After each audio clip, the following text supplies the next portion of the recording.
Adam Cole questions why Johnny Gargano is even in the NXT Championship match at TakeOver New York. Also, Shayna Baszler says there will be more casualties in the NXT Women's Division if she is not shown some respect. Also, Alistar Black, Ricochet, and the Forgotten Sons pay the ultimate respect to Dusty Rhodes in the finals of the Dusty Classic, right here for NXT on Off the Script.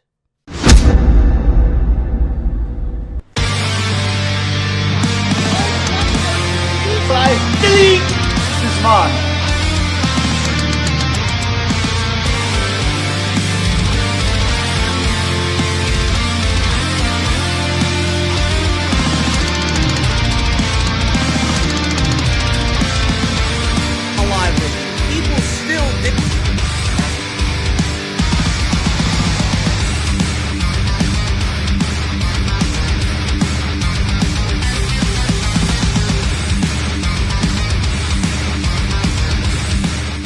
What is going on, guys? Welcome to NXT right here on Off the Script. It is Wednesday, March 27th, 2019. We're going to go over everything that happened tonight in what was a very good episode of NXT. We're building towards TakeOver New York. The vacant NXT Championship will be claimed by somebody. Whether it's Adam Cole or Johnny Gargano, we are less than 2 weeks away from what I am predicting will be the best match of WWE all year for 2019. We'll hit the results. We'll go over everything that happened tonight.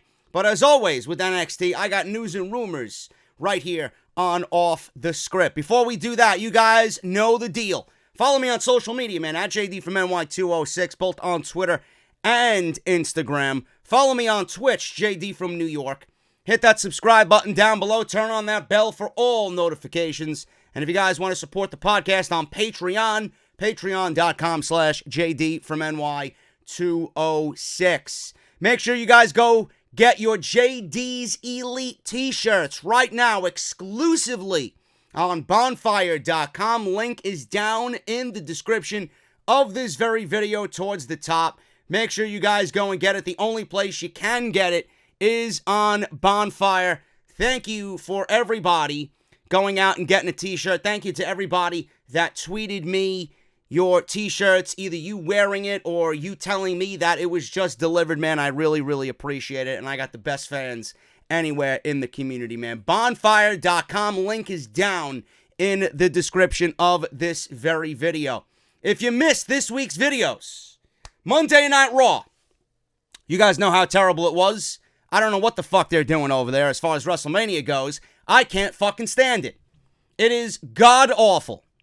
But SmackDown Live is doing a very good job this WrestleMania season because they are more focused on storyline-driven professional wrestling, where Monday Night Raw makes you want to fucking vomit on Monday night. It is that bad. So if you guys want to go hear my Monday Night Raw thoughts about literally everything that is completely garbage coming out of Monday Night Raw for WrestleMania. Nice little rant there as we go over what happened. Charlotte Flair is the big news story this week. She defeated Asuka for the SmackDown Live Women's Championship 2 weeks before WrestleMania. And people are still crying. They are still bitching to me.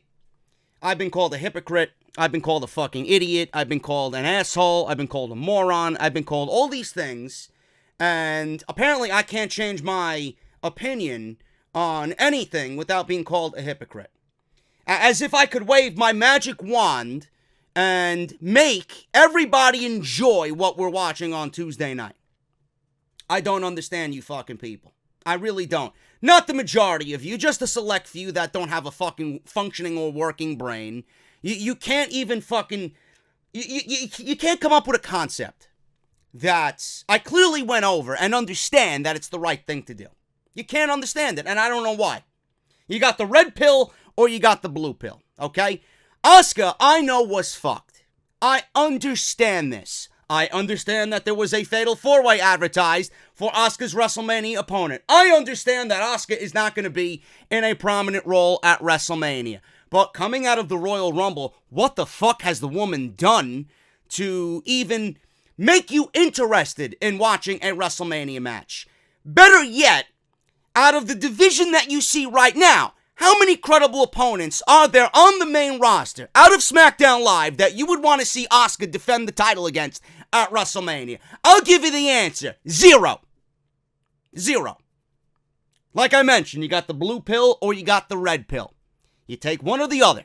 You can't have it the way that you want. Okay? The blue pill is Asuka keeping the SmackDown Live Women's Championship and defending that title in a subpar WrestleMania match against an opponent that is not deserving of a championship opportunity. Look at the choices that you had to choose from. Carmella, you had Naomi, you had Sonya Deville, and you had Mandy Rose. Now, correct me if I'm wrong, Mandy Rose did not have a good match with Asuka. Neither did Naomi. Carmella, I don't want to see near the title ever again. Sonya Deville, I would rather fucking be in a NyQuil coma than watch that match at WrestleMania. That is not WrestleMania worthy if you ask me. So, would you rather that happen at WrestleMania, or you have Asuka drop the title, you give it to Charlotte, Charlotte takes it to WrestleMania in a possible unification match, and if that is the case, and that is where they go, then the overall health of the division is much better than where it stands right now, because the overall health of the division is absolutely fucking god-awful. I don't understand why this is so difficult to grasp. I am not a fan of Asuka losing the title. I am not a fan of Charlotte Flair at all. Do I think Charlotte Flair is overrated? Yes. Is she great? Absolutely. But are there people in the community that overrate the shit out of Charlotte Flair? 100%. 100%.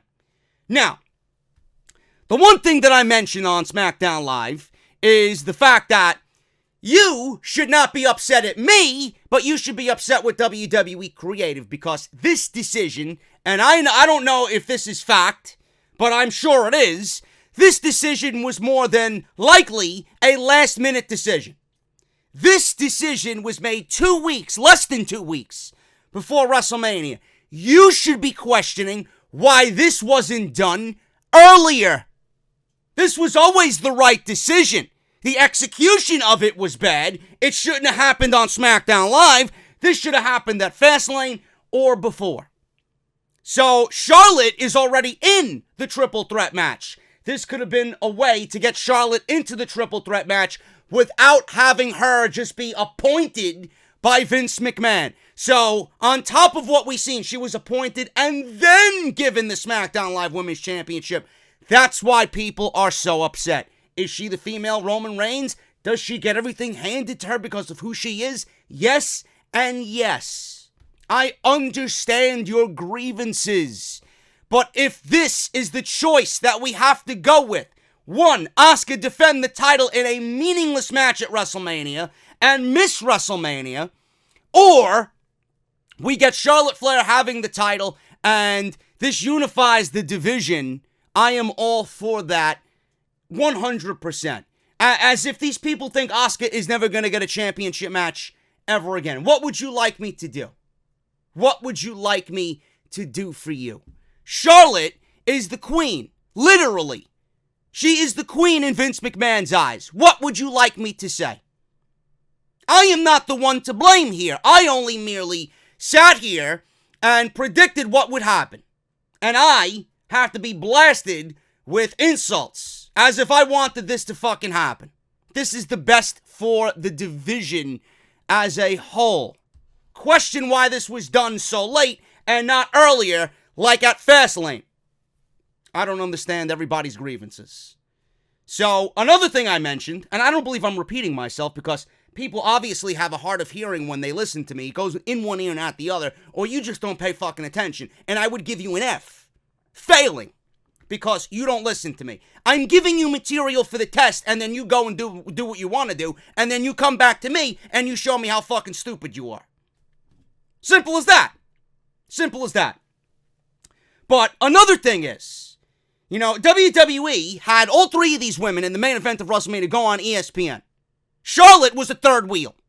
Charlotte was called, pretty much indirectly, a third wheel. Becky's the 2019 winner of the Royal Rumble. Ronda Rousey is Ronda Rousey. She's the Raw Women's Champion. And then Charlotte Flair is described as the daughter of Ric Flair.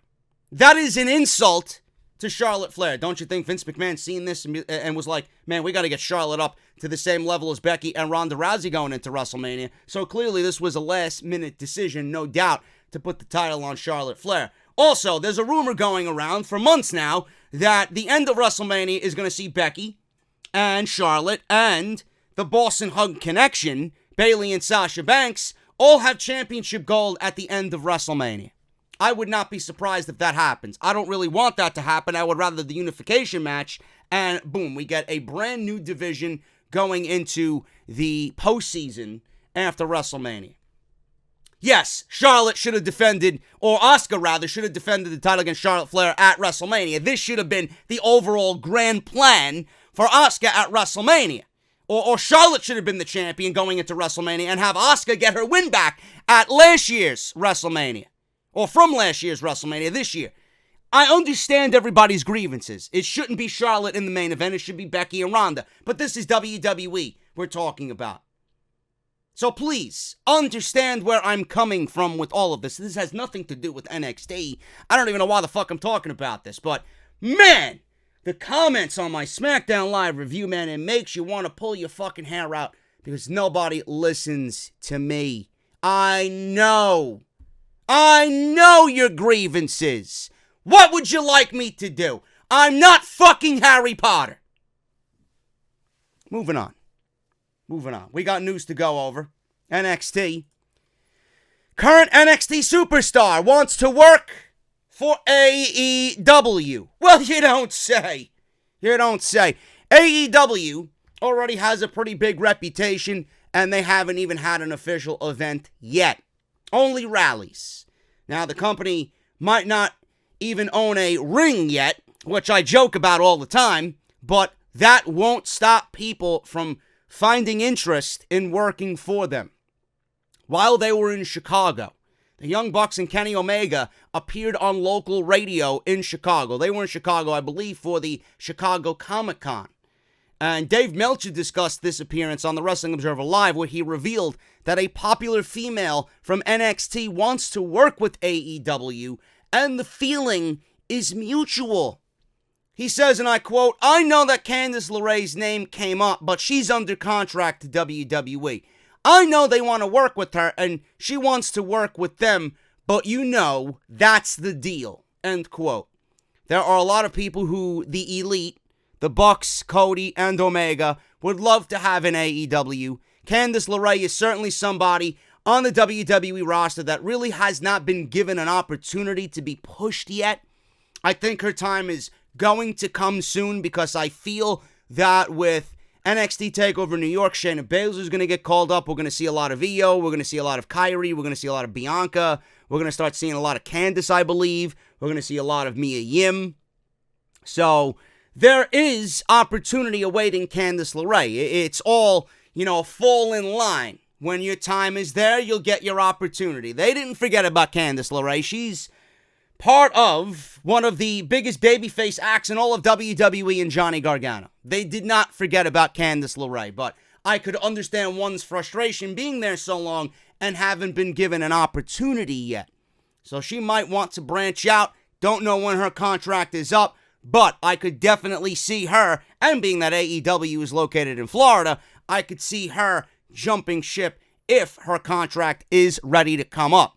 Certainly has a lot of potential. I love Candice. She's got that Johnny Gargano babyface mold in a female performer. I think it's great. We'll have to see what Candice does a little bit down the line and when her contract actually does come up. But I don't think WWE is not going to just sit on Candice and do nothing with her. I think it's all about timing. And when her time is right, you'll start seeing Candice LeRae on NXT. Tommaso Champa WWE's original plan for Tommaso Champa before neck surgery. Dave Meltzer said on Wrestling Observer Live that Tommaso Champa will be out of action for a year due to his latest neck surgery. He had surgery right away, which was not WWE's initial plan. However, it appears that WWE didn't want to do it that soon. Meltzer says, and I quote, "So the reason Ciampa had surgery right away is he was told, and the idea was because he had known that he needed surgery, and that's why he hadn't hardly been going to any of the house shows and performing. The idea was that he was going to do the 2 out of 3 falls match with Gargano in Brooklyn, and they were going to do the surgery right after. So they were probably going to injure his neck, quote unquote, in that match, but he just couldn't wait. He said that he could have been paralyzed with any bump.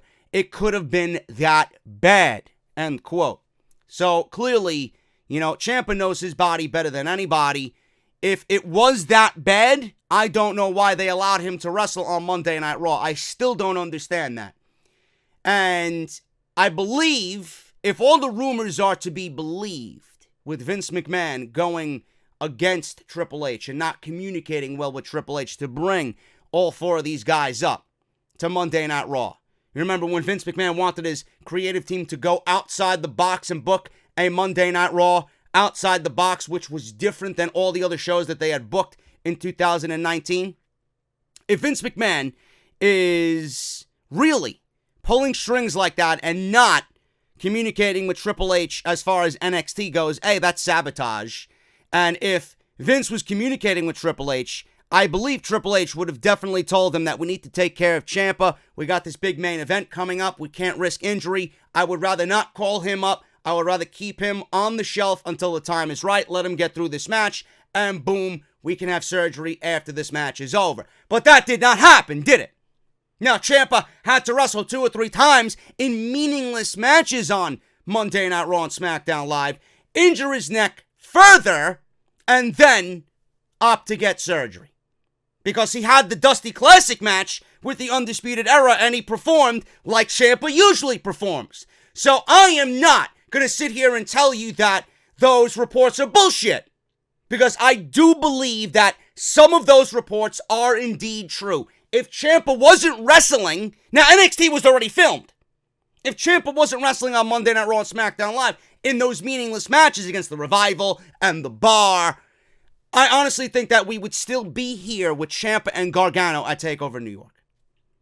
So I'm glad that he opted to get the surgery, because now it really doesn't matter. What's done is done, and we're getting a great main event regardless. But the question looms: A, are we ever going to get a conclusion to Gargano and Ciampa? And B, what would have happened in that match with Gargano and Ciampa 2 out of 3 falls? I don't know. I don't know. And how would the rest of the card would have looked if Adam Cole was not in the NXT title match? Where would he have been on NXT TakeOver New York? More than likely in a North American Championship match against the Velveteen Dream, because that's where they were going with that if you were watching the weekly television shows. So the whole card looks completely different now. Now Dream has Riddle, Cole has Gargano, and everything else remains the same. So there you go. That was the original plan. Meltzer said the reason why Ciampa was brought to WWE's main roster with a no neck injury because, and I told you, Meltzer even knows, the right hand doesn't know what the left hand is doing. It was also questioned why they brought Ciampa up as a babyface when he's the best heel in pro wrestling. Triple H was not clued in about Ciampa's main roster call-up until it was too late. Therefore, he probably could have clued them in if he was given the chance. However, it didn't happen like that. Now Ciampa is out for a year, and NXT TakeOver New York had to be changed around.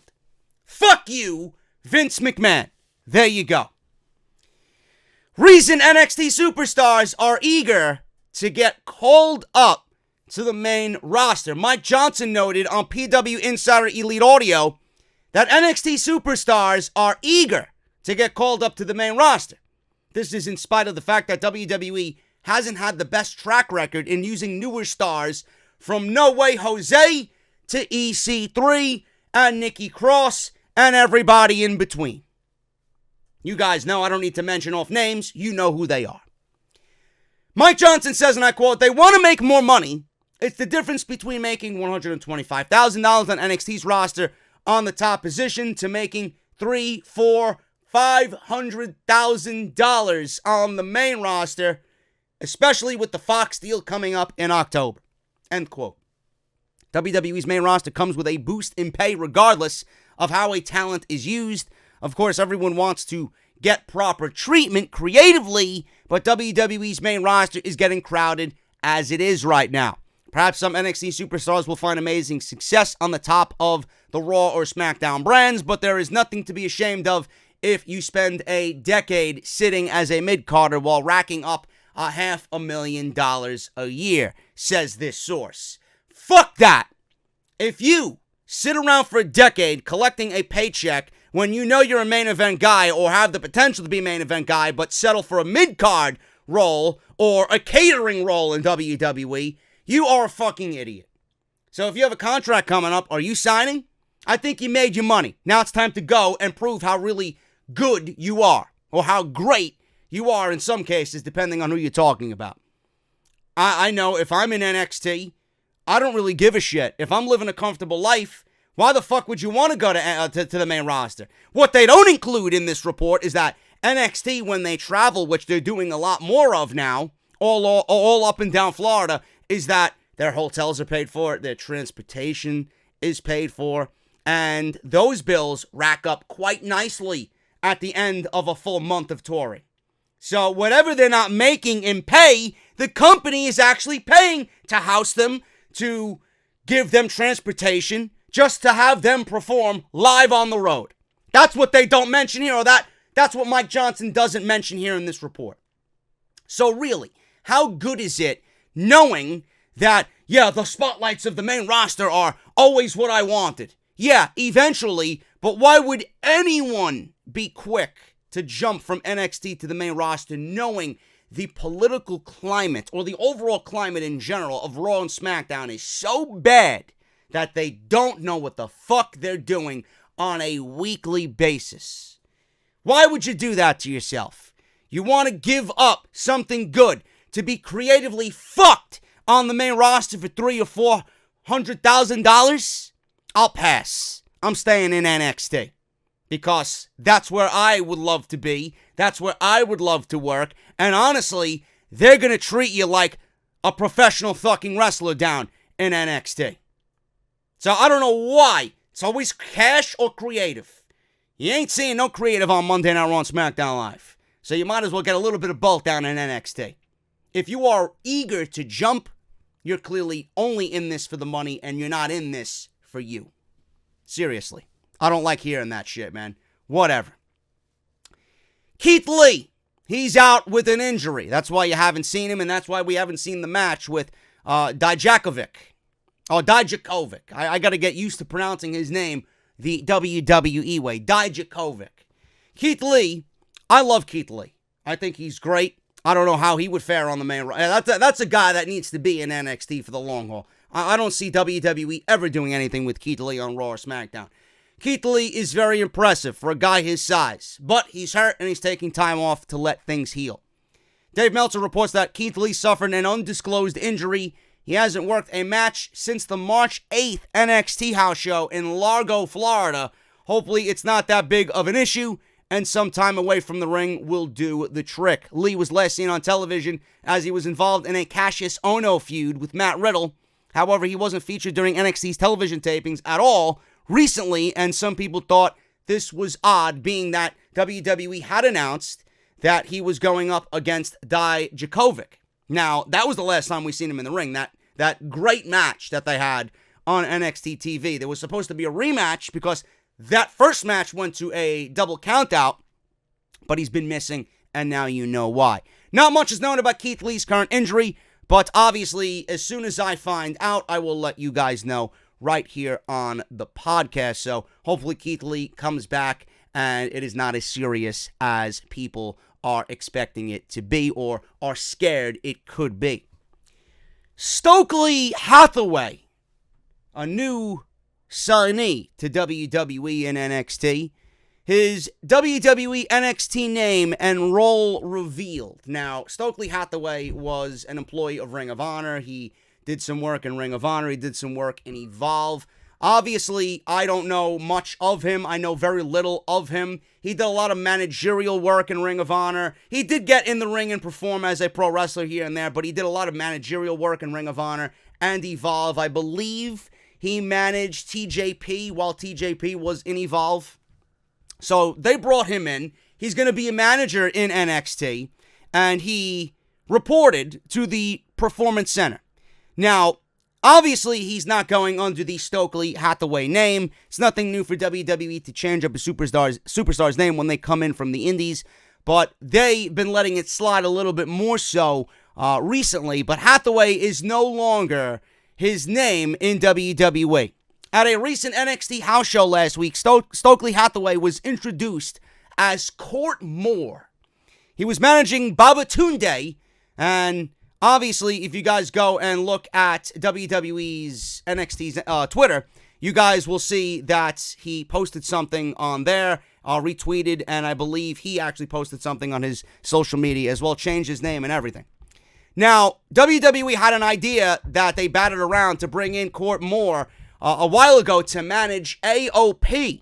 Obviously, they went with Drake Maverick for that role, which clearly, that was a complete fucking mess. I don't know what the hell is going to happen when AOP comes back, but it looks like WWE found another big man for Stoke to get behind. I'm not a big fan of Babatunde.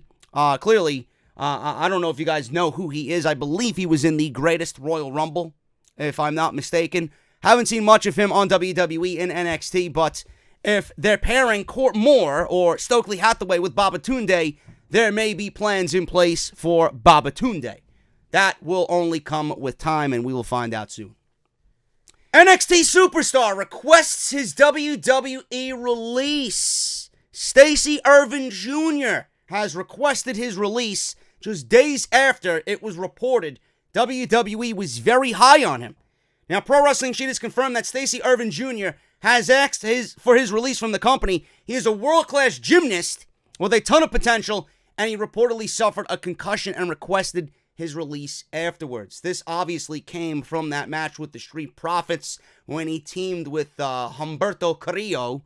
I don't know if you guys remember, there was a move that Montez Ford did that landed Stacey Irvin Jr. right on his neck. It was ridiculous. Absolutely ridiculous. I was there live during that set of tapings, and everybody just gasped when he landed on his neck, man. It was fucking brutal. He continued the match. I don't know how. He made the hot tag, and then he came in and did a beautiful shooting star press, but he did suffer a concussion. Now, Irvin has been working house shows and has been getting a ton of praise, but apparently he already wants out. It is said that Stacey is planning to take some time to think about his decision thoroughly before he really commits to pro wrestling, so he apparently asked for his release. Therefore, it's likely he was given his release for him to reconsider his career options. Now, you're a gymnast, and you're coming into something that you don't really know that much about. You've never done it before. Clearly, wrestling isn't for everybody. This might be one of those situations where it shocked the fuck out of him.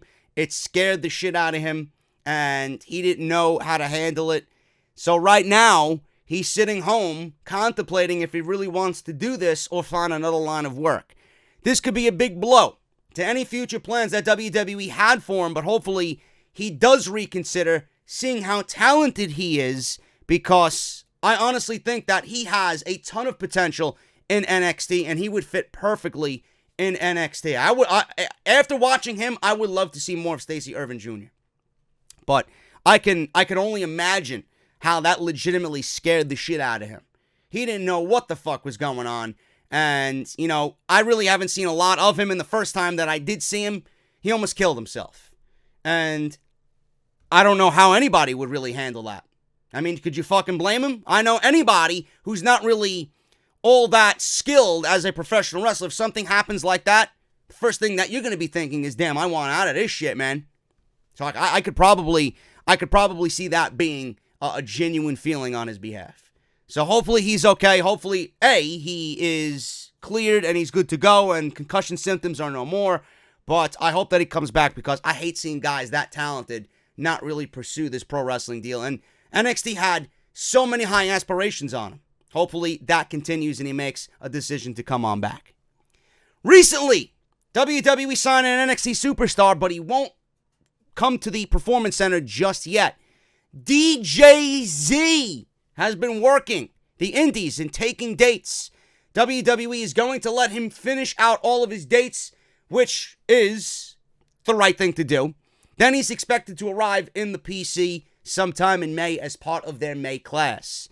So there you go. Also, Shane Swerve Strickland announced at a recent event that he would be moving on to better things and he won't be coming back to MLW. This created a big send-off, meaning he could arrive in NXT as well. After all, he would have been in NXT months ago, but he was still signed to those fucking prison-like Lucha Underground contracts, which they just let go of 5 talents from Lucha Underground. So, Shane Strickland and DJZ could be a part of NXT's May class, and Shane Strickland is the one I am most interested to see in NXT, man. He's going to fit like a fucking glove perfectly in NXT. Someone else who is new to the Performance Center, Robbie E, bro.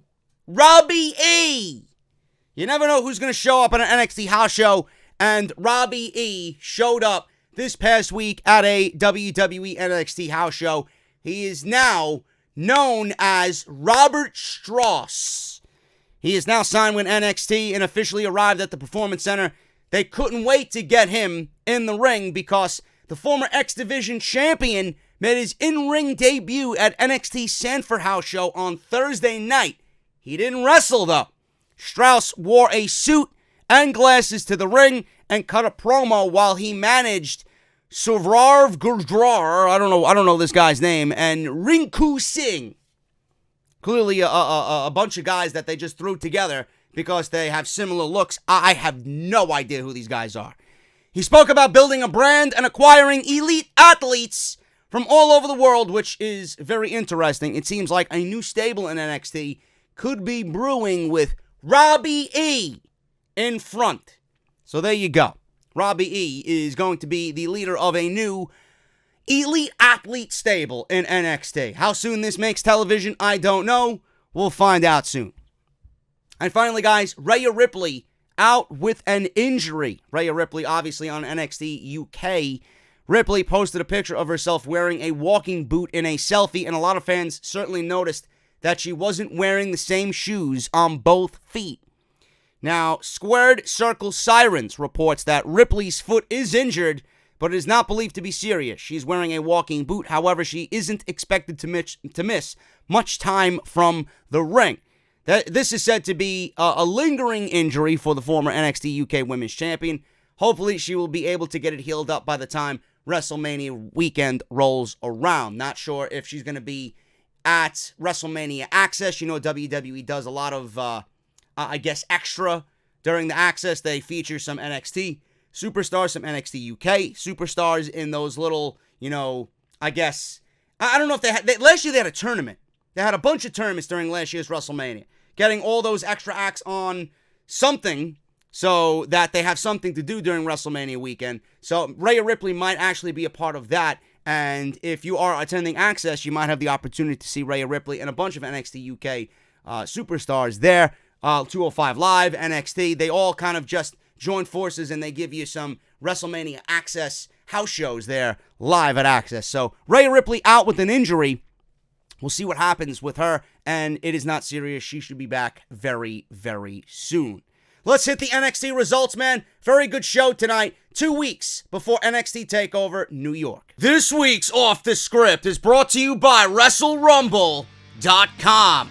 Wrestle Rumble for the entirety of WrestleMania season is holding a raffle in which you could win not only 1, but 2 custom-made WWE Championship title belts. One will be one of your own choosing.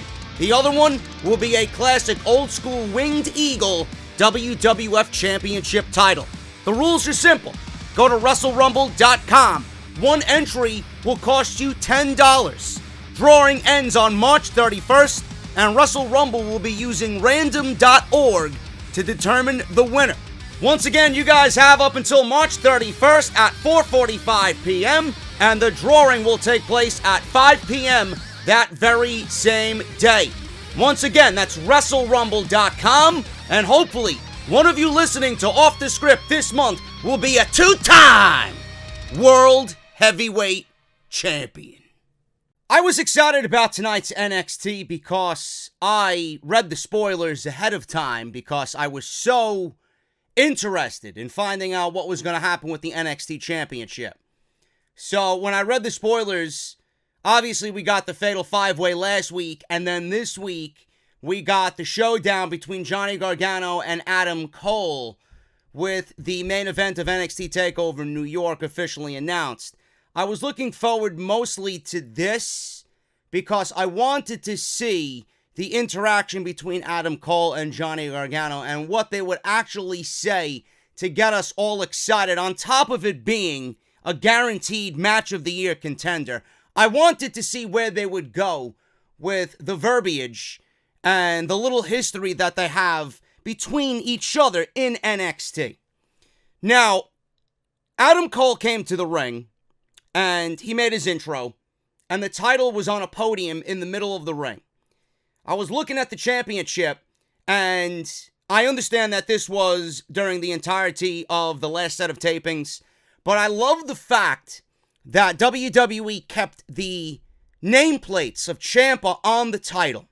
Goldie was still intact. So, in spirit, Goldie still belongs to Ciampa, with the nameplates of Ciampa still on the side of the NXT Championship.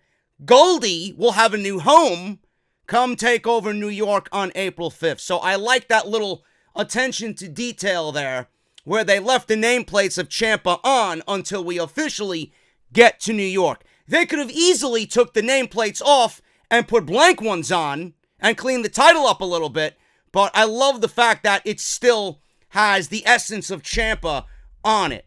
So we're definitely going to get a new champion at TakeOver New York, and I like the fact that they remained with the championship intact from when Ciampa had to relinquish it. Adam Cole's in the ring. Out comes Johnny Gargano. And Adam Cole wants to discuss his NXT TakeOver New York opponent, Johnny Gargano. He says, "Johnny, come on out. Come on out." Crowd was absolutely mild as fuck. This was mild buffalo sauce right here in NXT Full Sail University when Adam Cole made his way out to the ring. I don't know why. Then when Johnny Gargano came out, it was like they went from mild to fucking scorching hot. Dueling Johnny Gargano, Johnny Wrestling, Adam Cole chants. Adam Cole clearly is the heel here, but when we get to New York, he's not going to be the heel. It is going to be split 50-50 down the middle in New York. Adam Cole is going to be in between heel and babyface in New York City because everybody loves the Undisputed Era. Johnny Gargano in New York might even be split 50-50. Here, he was a babyface. Adam Cole here was the heel, even though everybody loves to do his intro and do his shtick in the beginning of his ring entrance. But in New York, it's definitely going to be 50-50 split between Gargano and Adam Cole. So there was dueling chants. The crowd would have went on forever until Adam Cole told them all to shut up. Johnny Wrestling actually egged the fans on to continue, saying that he loves the Johnny Wrestling chant. Adam Cole told everybody to shut up. "I don't need your support. I can do this and win the NXT title all by myself." So Gargano says he loves the NXT Full Sail crowd. Gargano says Cole is in the fight of his life at TakeOver, and his path to the NXT Championship goes through Cole. Gargano refers to himself as Johnny TakeOver. Now, we all know why Johnny TakeOver is Johnny TakeOver. He is the 5-star match machine. Every match that he has at TakeOver that he's in is a classic. We know. This has nothing to do with wins or losses. But Adam Cole, being the Panama City playboy that he is, the sarcastic prick that he is, the smartass that he is, he questioned everything that was Johnny TakeOver. Cole reminds him he hasn't exactly been in the winners column in very many of these takeover events. So he said, you call yourself Johnny Takeover. You got more losses than you do wins at Takeover. Why is it that they call you Johnny Takeover? It looks to me like you're more of Johnny Participation. I LOL'd. Now, we know that's not true. We all know that Johnny Gargano is Mr. Takeover, and nobody else is even close. So Adam Cole is just trying to get underneath the skin of Johnny Gargano and anger Johnny Gargano like a typical dick heel. It's working, and it was fantastic. Cole runs down some of his major takeover accomplishments, debuting in the Barclays Center 2 years ago, beating down Drew McIntyre, holding up the NXT Championship, which realistically should have been his a long time ago, but he was the product of just bad timing. So he mentioned that. He mentioned War Games. He scored the winning pinfall in the first ever WWE War Games in WWE history. And then he mentions the ladder match at TakeOver where he won the North American Championship. Cole wonders what Gargano has earned as of late. And he mentioned, Johnny, what have you done to even be in this NXT Championship match at TakeOver? I would love to know what you've done to deserve a title opportunity. And I'm looking at this, and I'm listening to this, and I'm saying to myself, I love Johnny Gargano as much as anybody else, but man, I mentioned this last week. I love Johnny more than anyone, and I even questioned, without Champa, what realistically has he done in the timeline of 2019 to deserve an NXT Championship match, if not against Champa? Nobody has the answer to that question. I think WWE realizes that they have no other choice. It was too late in the process, and Johnny is the best option here. And nobody would really complain because he is Johnny Takeover, and no matter who you put with Johnny Gargano in the ring, it's going to be a fucking classic. So I understand why they didn't change it, but I also have to question, really, what has Johnny done? We all love Johnny, but realistically, what has he done? And Adam Cole wanted to know the same thing. Gargano says he didn't get the red carpet rolled out for him in front of 15,000 people for his debut. His start was at a tryout and initially being told no by WWE management because he didn't have it, or he wasn't good enough, or he was too small. He says his chance finally came at the Dusty Rhodes Tag Team Classic when he was put with Tommaso Champa as unsigned indie guys. He was then invited back time and time again because he pours his heart out into every match, earning everything he's done in NXT. At TakeOver, he fights with everything he has, and he finally wants to become the NXT champion. So the two go back and forth as Cole heads out of the ring. Cole really didn't say anything else while Johnny Gargano was just listing off his wants and his desires and where he came from and why he deserves to be in this match. Just rebutting against Adam Cole against that very same question. Johnny, what have you done to be in this title match? So Adam Cole leaves the ring. I didn't think he was going to say anything else, but we have Johnny Gargano's music playing, and Adam Cole says, wait a minute. He's on the ramp, and he picks up the microphone again, and he says, Gargano, you tell such an inspirational story. I feel like I'm watching a fucking Lifetime movie. Again, I LOL'd. And I love Adam Cole. So Adam Cole says Johnny Gargano can scratch, he can claw all he wants, but Adam Cole at the end of TakeOver New York will be the NXT champion. And do you want to know why? Camera pans up the ramp. Kyle O'Reilly, Bobby Fish, Roderick Strong all waiting at the top of the ramp. He looks back and he says, I will be the NXT champion at the end of TakeOver New York because I am undisputed. There you go. Johnny Gargano even mentioned that NXT management put him with 4 cronies or 3 cronies in a group of 4 to watch his back and fight his battles for him.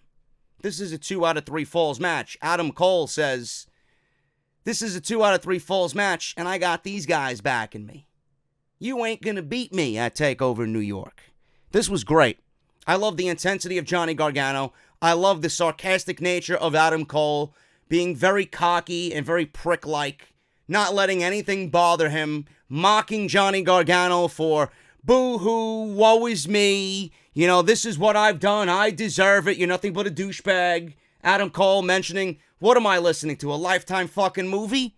Listen, I'm better than you because I got these guys and I'm going to be the NXT champion. It did its job. I am excited about this, even though we all want Tommaso Champa back for this match. This match is going to be match of the year.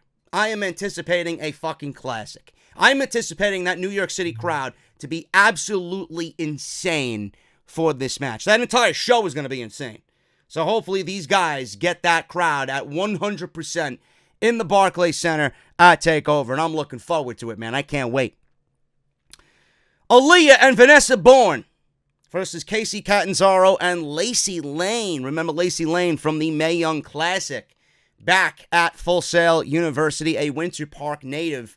This match really didn't go anywhere. This match ended in a no contest because Shayna Baszler comes on out and she beats the shit out of everybody in the ring. Now, Vanessa and Olia just got out of there and they said, fuck this shit. We were already attacked by these women. We're not going through this again. So they made the right move and they got out of there before the horsewomen even made their way down to ringside. Shayna Baszler's in the ring. Lacey Lane, goodbye. She's taken care of.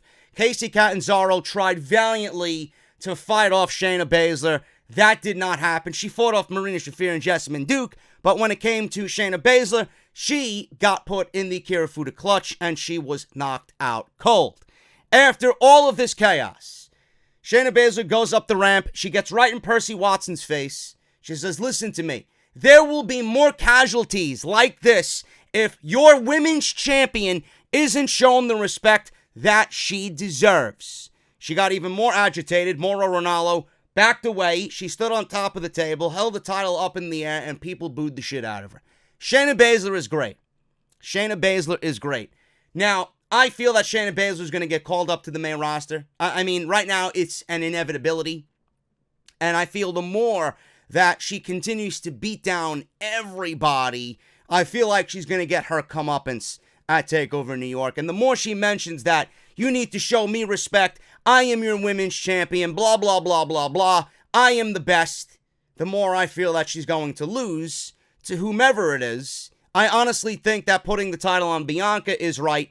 Put her in that heel role and make Io chase Bianca, and we get a one-on-one match at TakeOver in Toronto SummerSlam weekend. That's what I would do. I honestly think it's too soon for Io. Kyrie has been the women's champion already. I feel like she may get called up as well. And Bianca, honestly, I would give her the ball and run with it. She has been a knockout in the women's division. She's been great. And honestly, they didn't do it for Kyrie right away. I wouldn't do it for Io right away. I would give it to Bianca and have Io chase going into SummerSlam. That is my prediction for that. But we'll talk about more of the TakeOver card when we get closer to WrestleMania weekend. But this match ended in a no contest. Thank God, because I can't stand the sight of Olia and Vanessa We got another pairing of two talentless women just to make a makeshift tag team for whenever Sasha and Bayley want to show face at Full Sail University. Matt Riddle and Kona Reeves. They call him the finest. I call him the lamest. Now, I questioned last week, just like I mentioned with Johnny Gargano and what Johnny has done for an NXT Championship match, if not against Champa. Adam Cole raised those questions and those concerns tonight. And Kona Reeves was questioned about the Fatal 5-Way last week when he was coming out of the dressing room.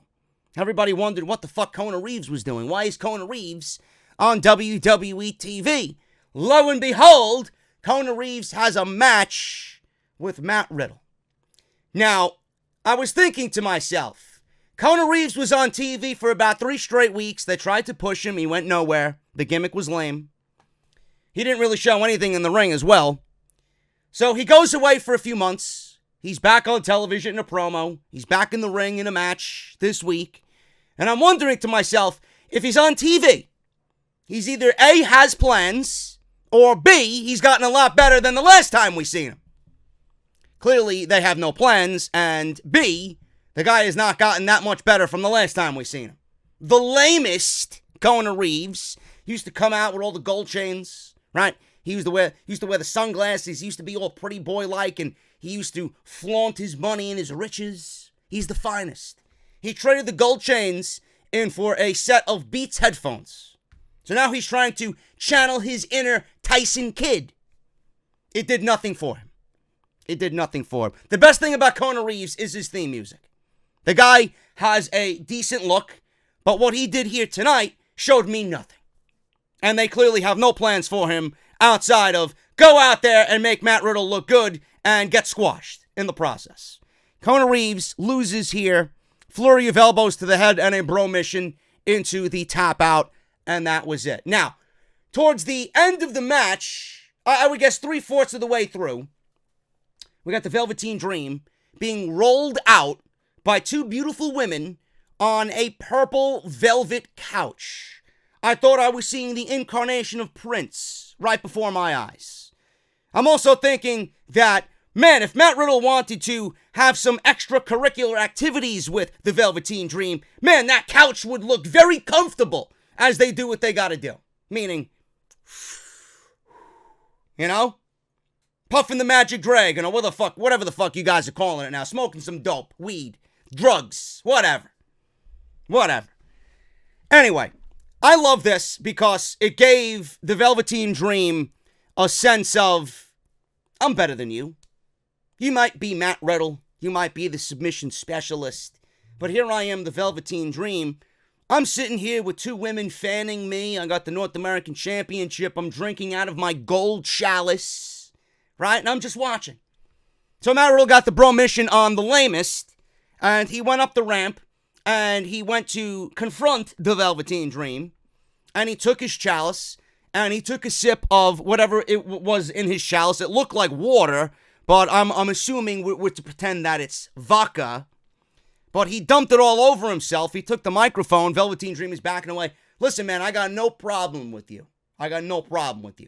Velveteen Dream announced Matt Riddle as the match. The winner of the match. He called him Matthew Riddle. And then Matt Riddle goes up to him and says, I'll see you at NXT TakeOver New York, bro. And that's it. Drop the microphone.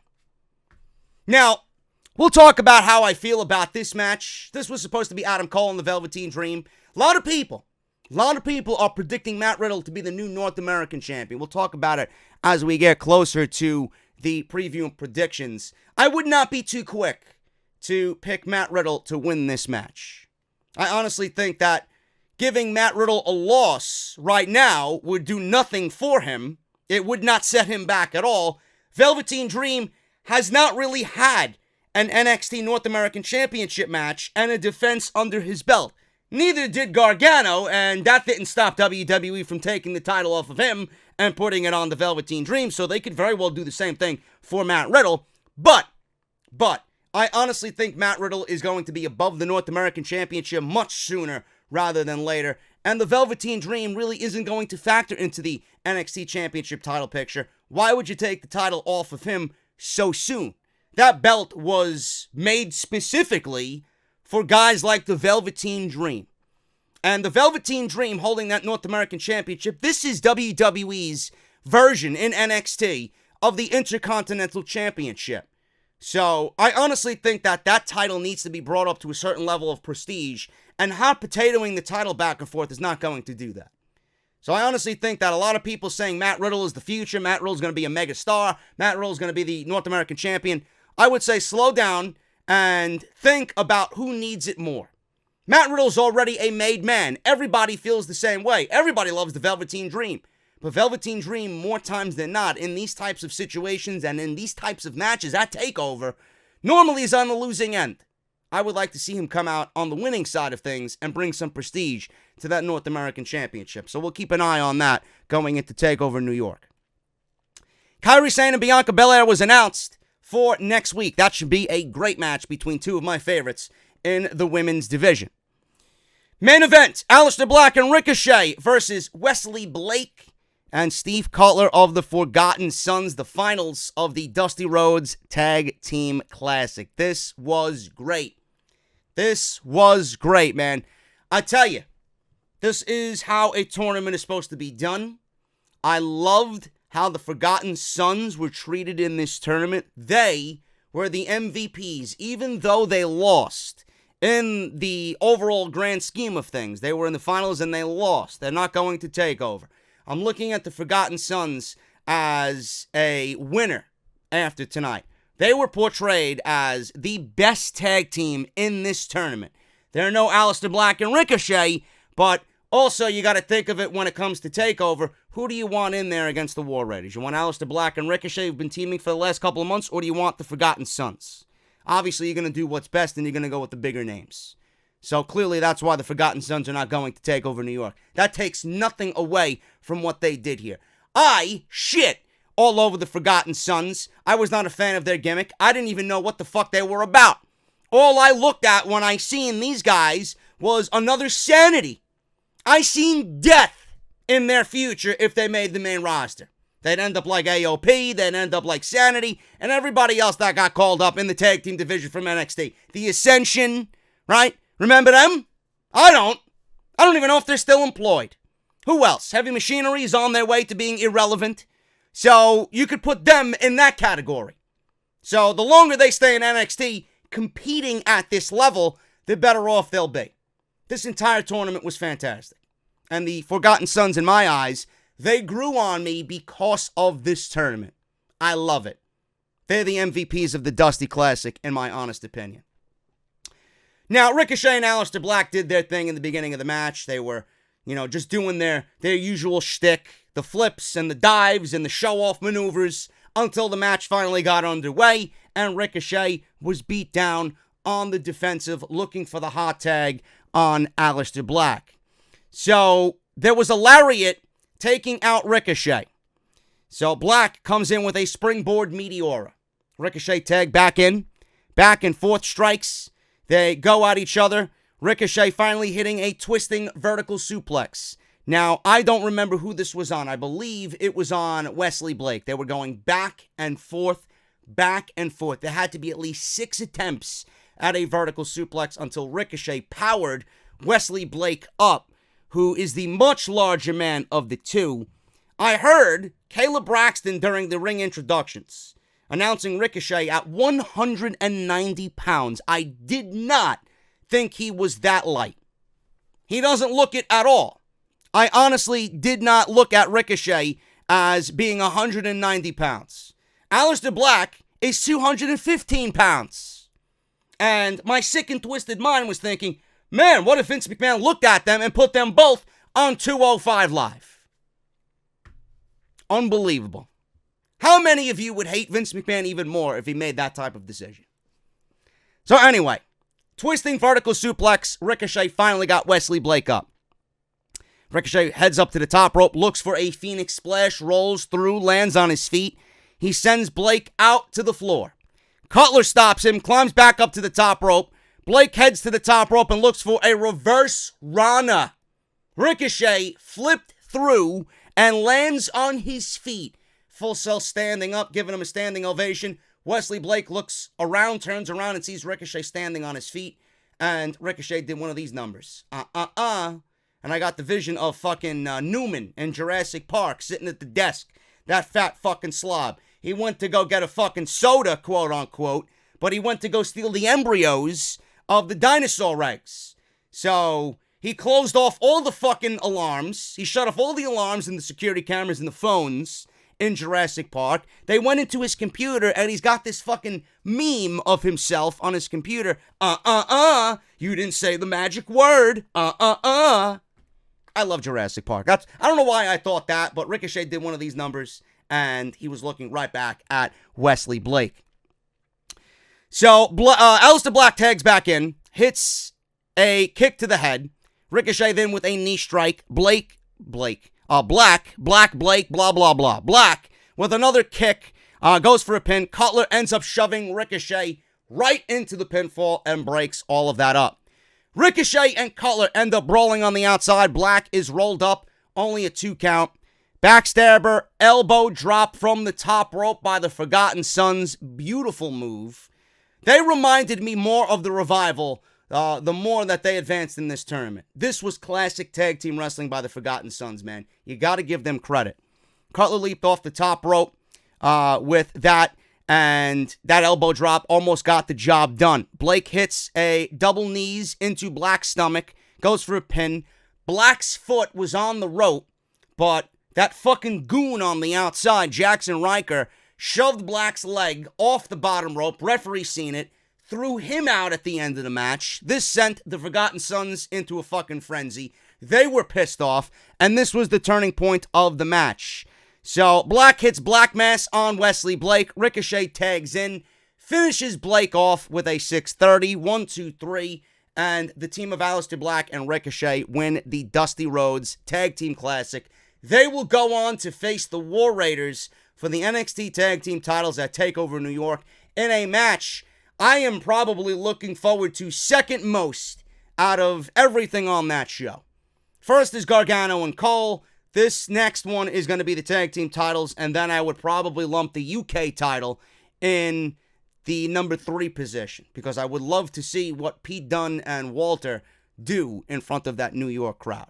So TakeOver is shaping up to be a damn good fucking show. It could end up being the best TakeOver of all time. Post-match, the trophy is in the middle of the ring. They're paying homage to the trophy. They're bowing down to the Dusty Trophy.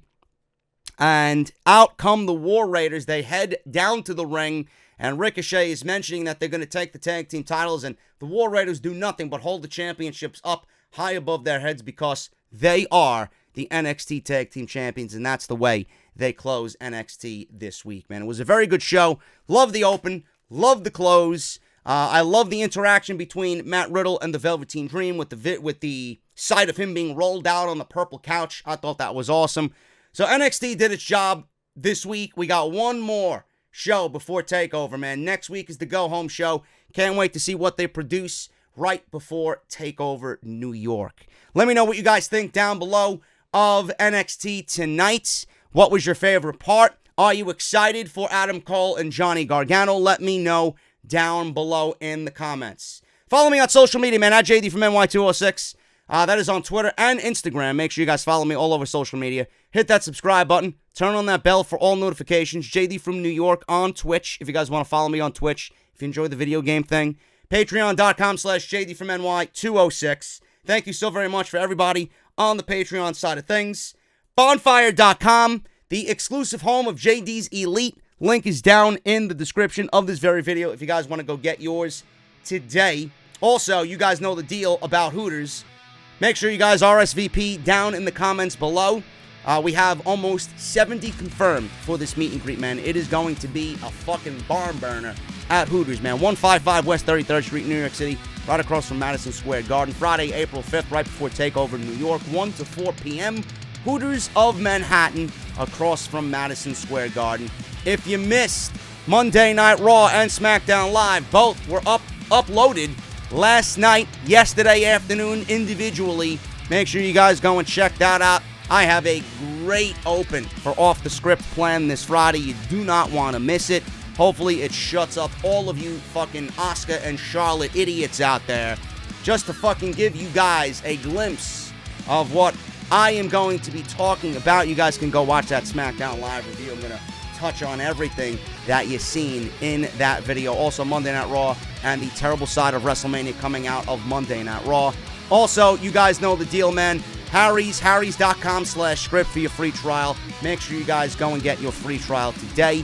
$13 trial set. Harrys.com/script.